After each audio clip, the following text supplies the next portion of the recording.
Well, good afternoon, or good morning, or good evening, depending on what time you're watching this broadcast. I'm Pastor Ray Barnett, and this is the Time for Truth Ministries on my personal YouTube channel, which is Pastor Ray Barnett. It's all good. It's all simple. All right. If this is your first time watching, and we're doing pretty good, this is the end of the third week that I've been doing this special broadcast for you on God's answers for anxiety and depression. And I've shared with you, if you have watched before, sharing with you, if you haven't been with me before, the need for subscribing to the channel. I explained to you yesterday there has been some issues uploading the videos, but I found a way around that, so it's a lot faster than it was. But still, this series of teachings, which I will continue if the subscribership is sufficient. And right now it looks, it looks pretty good. I'm thinking we have 50 subscribers after 3 weeks, which, again, given the fact that no one really knows I'm out here, or given the fact that nobody really cares, it's not a bad start. And the viewership is now kind of steadying also as far as how many views these teachings are getting. So I think it's looking pretty good right now that we'll be able to keep this class going. Anyway, I've been asking you to subscribe to the channel and to also hit the notification button so that you'll be alerted and when I upload a video, and the subscribership is for me so that I know, we have a great amount of interest out there. I have mentioned to you, I think it was yesterday, that I'm also starting to get more and more contacts, not so much comments below the video, but personal messages, which is encouraging in this respect, that there are people communicating to me saying that we're really getting something out of this, or I know somebody who has these issues. I don't actually struggle with it myself, but I know people that do, and so it seems like we're off to a good start. And keep in mind that my motive for doing these videos is to help you, all right? So that's it. There's nothing else behind it except I want to help those of you that struggle with anxiety and depression, whether it's now or you've had it in the past. Even if you've had it in the past and it's not returned, which that does happen. But at least watching these teachings may give you some perspective on your past as to why you went through it, perhaps. All right. Today I want to continue on something that I started yesterday,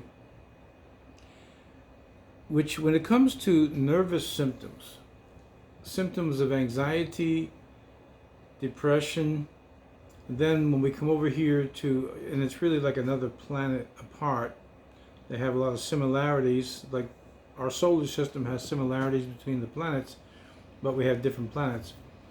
When you talk about bipolar depression, schizophrenia, schizoid affective, and the multiplicity of diagnoses that are considered to be a mental illness, which maybe in one of these broadcasts we'll get into that terminology, whether an illness is actually a correct term to use, but for now that's the one that we're used to, so I'll use it.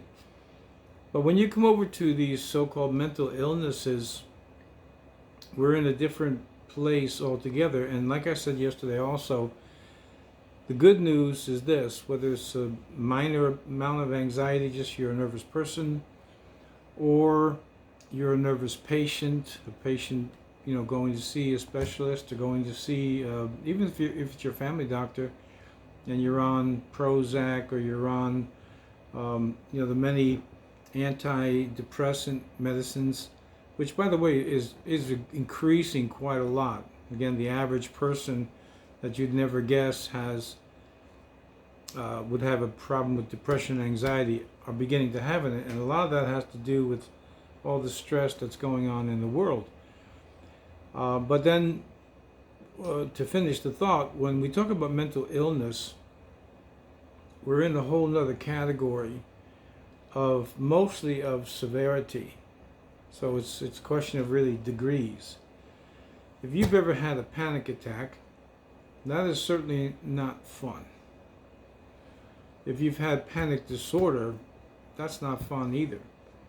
But if you took panic disorder or panic attacks and multiplied them maybe, I don't know, I'll use something dramatic like 100 times, and you're having them, almost all the time, now you're over into a so-called mental illness, and it gets or it can be so debilitating that you can't work and don't function, and you get the idea. So with that in mind, whether it's a simple problem with anxiety or depression, or then the mental illness categories of all these various so-called diseases. Again, maybe one day we really should get into that designation as to whether an illness or a disease is really a legitimate terminology for mental health problems. But either way, whether it's on this end of the spectrum or this end of the spectrum, I mentioned yesterday about the stigma. I also said that it is very unfortunate in this 21st century, and we're now 20 years into the 21st century, when it comes to the stigma, and again I'm going to use the word illness and disease, when it comes to the word mental health disease or mental health illness, mental illness, it is very tragic that this is still, as my dad used to say, persona non grata. It's not acceptable. And so it's compounding issues that you have with anxiety, depression, and so on, with the stigma of having it. Now think of it this way. Think if, and God forbid, and I know there's some of you watching that you've had a cancer, or you may have a cancer now. And you may not want to talk about it, because it's just something that you don't want to talk about. But if someone was to visit you, talk to you, you're in a conversation and you had to mention about cancer, we do it with no problem at all. For instance, in my case, 12 years ago I had open heart surgery. It runs like 100% in my family. My dad and all his 7 brothers all had open heart surgery. My grandfather died at 38 from heart disease. In my case, I always kept myself in shape. I always worked out. My diet was good. It's even better now. I'm even more strict with it now than I was as I get older. But the point is that, not again like I talk about it every day, but if it comes up and someone says they've had heart disease or bypass surgery, I said, oh yeah, well I had it 12 years ago, and we talk about it. My point is this: cancer, heart disease, you can name it. We don't feel any sense of shame. Diabetes. We don't feel like this is something, I just don't want anybody to know I've had diabetes or I have diabetes, heart disease. When it comes to mental health issues, not even the same category. And why that is, I don't even know yet if I've figured it out. Again, one would think in the 21st century, people suffering from depression and anxiety and so on would be able to talk about it as freely as they do heart disease, diabetes, cancer. And it's not so. And this again, it's very, very tragic. Let me go on to this end of the spectrum over here, the low end. You have anxiety. You have had some anxiety attacks. Let me go even lower than that on the spectrum. You're just a nervous person. You know, you jump very easily, and you know, you're just very sensitive to sounds and sensitive to, well, just life in general. And even in that, we don't want the designation as being a nervous person. Again, it's the sense of shame. For a nervous person, the problem lies largely in the nervous system. Now, anybody, you don't have to, I studied anatomy for 2 years. But you don't have to have a background in anatomy and physiology to understand that the nervous system, if it has a problem, right, it's the electrical system of the body. You don't have to have a degree as in physiology to figure out that the nervous system is one of the systems of the body. We have the digestive system, we have the skeletal system, we have the musculoskeletal system. We have all of these systems in the body, and we have a nervous system. It's a physical part of the body. Yet people, some, and most who have symptoms, were born with just an extra bit of sensitivity to stress and other things that we would categorize as stressful, as well as just symptoms coming out of the blue, seemingly out of nowhere. And yet people still wear this stigma that they either don't want to talk about it, and the reason they don't want to talk about it is because it's still looked upon by others as, what's wrong with you? Let's take a person, for instance, who has chronic problems with their stomach. They're not ashamed to talk about it. Same with the person, let's say they have a muscular disease, some type of atrophy, myasthenia gravis, this diseases that affect the muscles directly. Again, people could talk about it, and not a problem. Again, maybe not something they don't want to talk about or talk about every day, but it's not an issue to talk about it. Stomach problem, heart trouble, and we go down this road, and not a problem. But if it comes to a problem with the nervous system, and then if we begin to have nervous symptoms, and if those nervous symptoms begin to increase and create phobias, and if those phobias are with you for 10, 20, 30 years, and then we can keep going further on this end of the spectrum, then it rolls over into aberrant thinking and fearful thinking and avoidance behavior, and then now you're diagnosed with a so-called mental illness. Can't talk about it. Among the many reasons that I started this broadcast, this is one of them. I don't know where, quote, the blame lies. I really don't.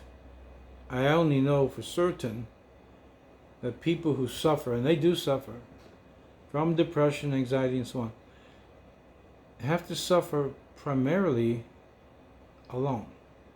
Now, thankfully, over the years, there's been more and more support groups that you can join and go to for nervous symptoms, for nervous patients. And one that I would recommend, it's not a Christian one, but I would recommend very, very highly, is called Recovery International. Just Google them on the internet. You can find one that's near you, because most churches, well into the 90 percentile or more, 95 and above, let's say, do not have a program for people with mental health issues.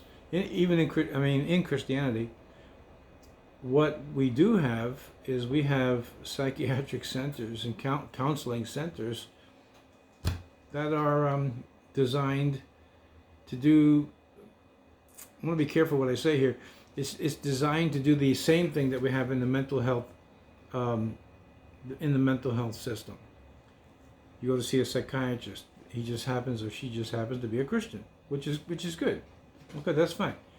I'm just simply saying that the local church, and I've shared with you on another broadcast, that the local pastor, the average pastor, does not feel competent to deal with these problems. When the title of this program alone, or again, I keep referring to it as a class, which it really is. Today's lesson is on the stigma. The local pastor, the average pastor, again, well into the 90th percentile, does not feel comfortable, does not have enough knowledge, they don't feel adequate, and so on, to deal with people with anxiety, depression, and certainly mental health. And I've had in my office, on occasion, over the years, a person who is not only psychotic, but in the midst of a psychotic episode. So that gets very, very difficult. And I would say at that point, you really have to have some real insight into what's actually going on here to deal with them. But when they're in the midst of a psychotic episode, it's very difficult to do much at all. And in fact, I'm thinking about how often I've seen it. But that is an extreme. Person who has psychosis and they're in the midst of a psychotic episode when they're at your office or on the phone with you is rare. However, inside the church today, as well as of course the world, the problem of anxiety and depression is growing. And what I was trying to point out is that the church itself, not specialty ministries, which are fine because we need them. People really need them. But I'm saying the church itself doesn't address this issue. I did here, as you know, and I had this program, I called it Renewed, God's Answers for Anxiety and Depression, and had tremendous results. Better, as I mentioned a few times now on these broadcasts, better than I anticipated. I'm hoping, that you'll be one of them too. I'll have better results just from teaching you, right? We're not here. The only way you can correspond with me is to write to me, which would be very difficult, right? To deal with a problem going back and forth via email or texting or something. So you're going to have to go with the teachings that I give you and make the best of it from there with God's help and prayer, and hopefully with support from your church and your pastor. I mentioned this on one of the broadcasts. I want to repeat it because it has a lot to do with the stigma, or at least it's apropos, or I should say it's germane to the topic. Some years ago, I had a woman in my church who had psychotic episodes, and she also had schizophrenia for decades, 30, 40 years. But she felt she was improving and wanted to get off these heavy medications that they had been giving her for all these decades. And so I made a phone call to a well-known psychiatrist who was not a Christian. Not to my knowledge, he's not a Christian. I don't know that he's a Christian. He doesn't advertise himself as a Christian psychiatrist. And I made a phone call to him because I knew he was still in practice and wanted to see if I can get this woman from my church in to see him. And to my surprise, when someone picked up the phone, it was him. It was the author and the doctor. Well, we got a little bit talking about the condition, and what I'd like to bring her to see you. He's in New York State. It's a couple hours away from me, but try to get her in there. And then I was telling him about my story, and I was telling him about what I was doing with some of the people here. And this is what a secular psychiatrist said to me, a pastor and a minister. He said, Reverend, he says, I wish more of, he used the word clergy, I wish more clergymen would get involved with these suffering patients.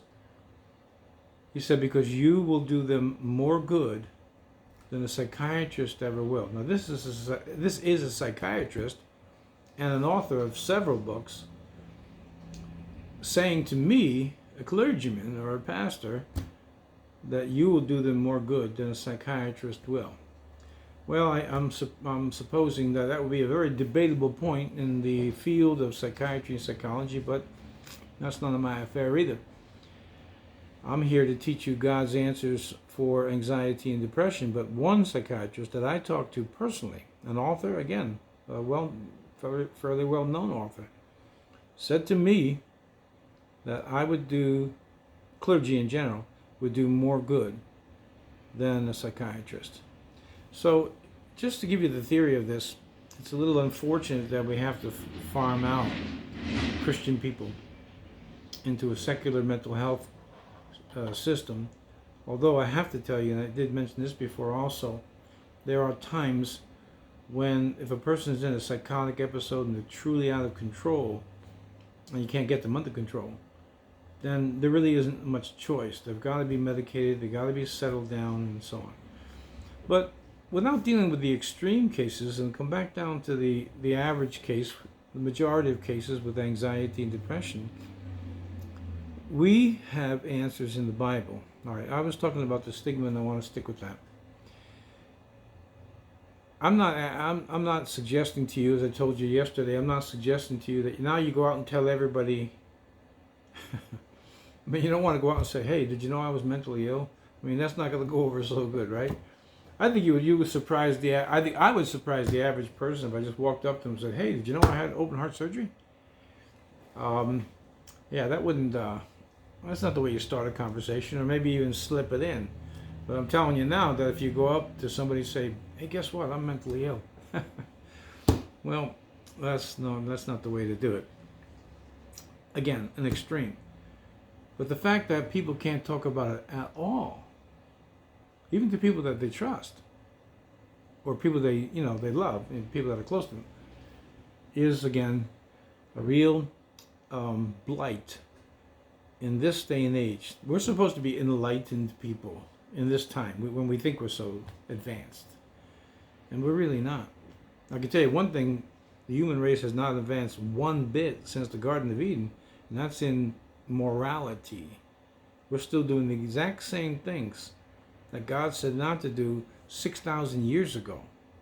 So that's one instance where we have all this technology in the hands of people who, if they're not openly, and many of them are, openly immoral, their thinking is along those lines. And I just don't mean sexual sins either. There's all types of levels of breaking God's laws, which the Bible calls sin. Now, when it comes to the stigma, just where, I'm putting this out more as a philosophical question than a real, I have all the answers type of thing, but when are we going to be able, let me say this to you personally, when are you going to be able, because you're not in a psychiatric ward or whatever, or suffering on the far end of the spectrum, when are you going to be able to talk about it?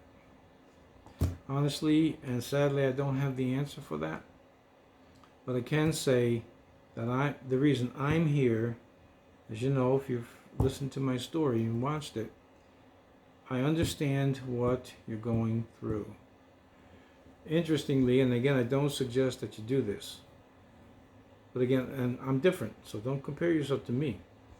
One thing that I did from the beginning when I received Christ was I talked about my story openly, mostly in settings where I was the guest speaker.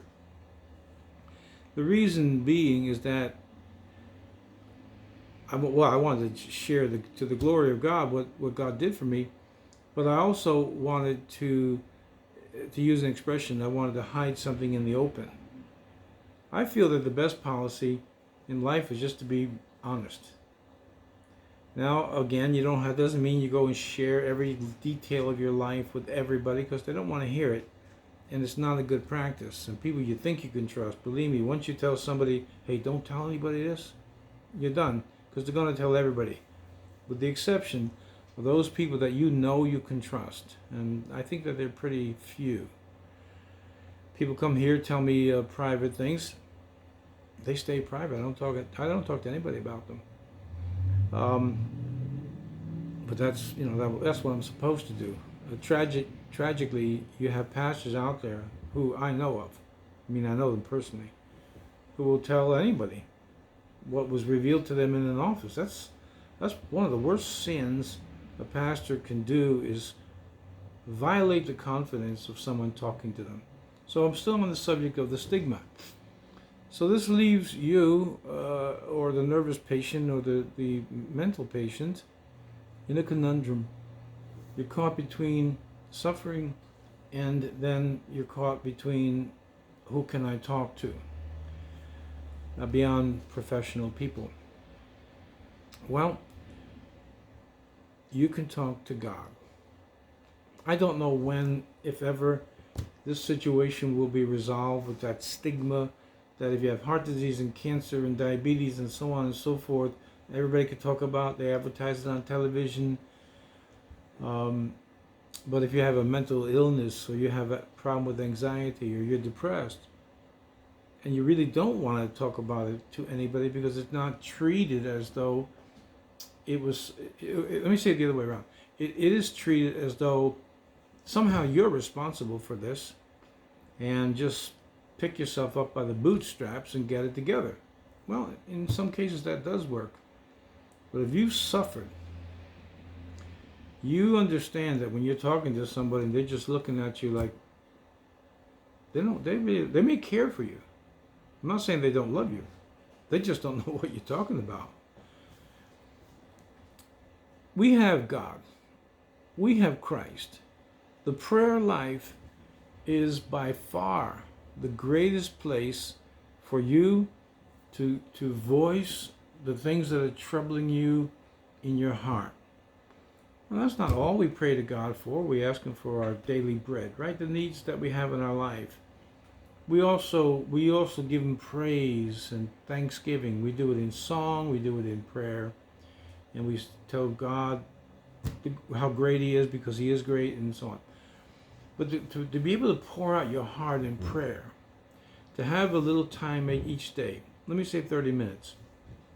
Like I told you, these broadcasts, when they pop up and you have the time, and if you're going to rush through it, I would suggest don't.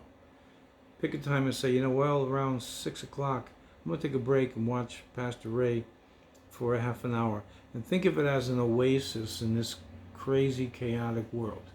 Again, you can't communicate to me very well by either leaving a comment or an email or something, but at least I can communicate to you in the hopes that what I'm saying is helping you. We can't do much about the stigma unless you find someone that you can actually really trust and pour out your heart to them. Just be careful. But you can pour your heart out to God. And you don't have to be ashamed. That's what I want to leave you with today.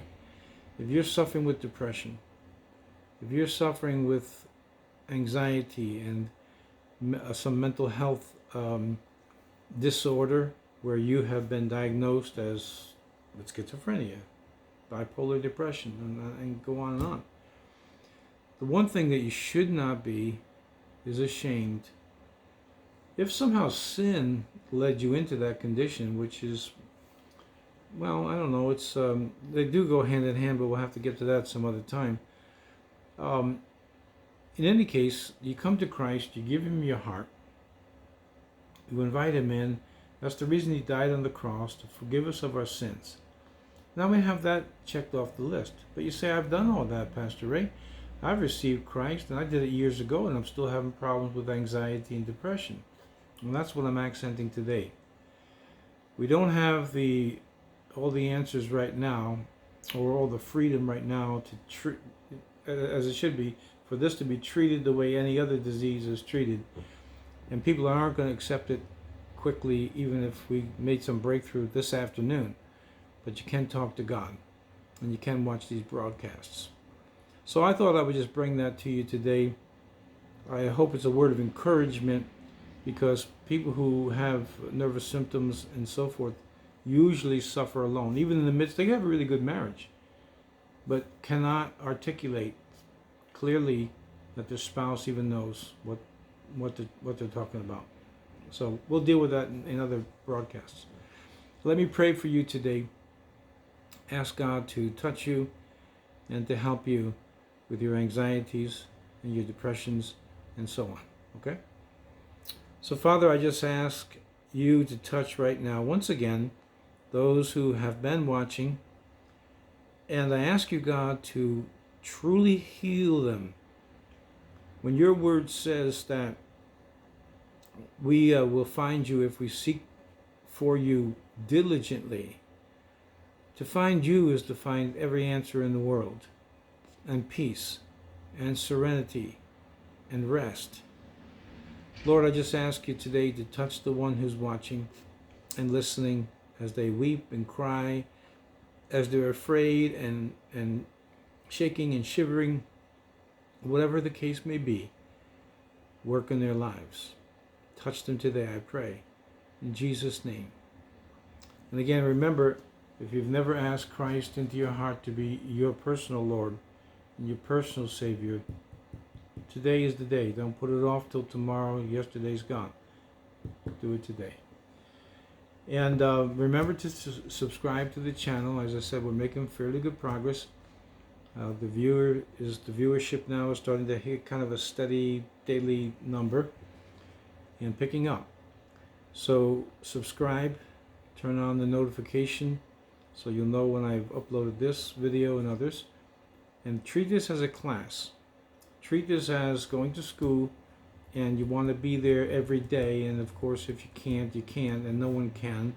But you get in as many as possible, and you keep it going for a long, long time. Okay? So, my pleasure to be with you. I'm glad that we're picking up viewers and subscribers. And today is Friday, May the 1st.